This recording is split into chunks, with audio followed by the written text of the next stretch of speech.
Hi Earth Warriors! It's me, Fizza. Today, I'm going to tell you about something super important. It's called SB62.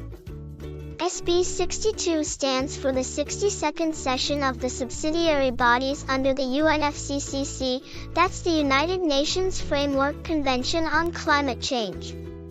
There are two main bodies in SB62. SBSTA helps with science and technology advice. SBI works on how countries are implementing climate action. This year, SB62 happened in June 2025 in Bonn, Germany, and it helped prepare for the big COP30 climate conference. People from all over the world shared ideas on loss and damage, adaptation, climate finance, and more. This is where the real work starts before leaders meet at COP. Want to follow or register for future sessions? Here are some useful links just for you. Stay informed, stay active, and always raise your voice for the planet.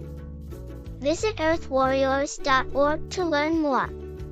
See you next time.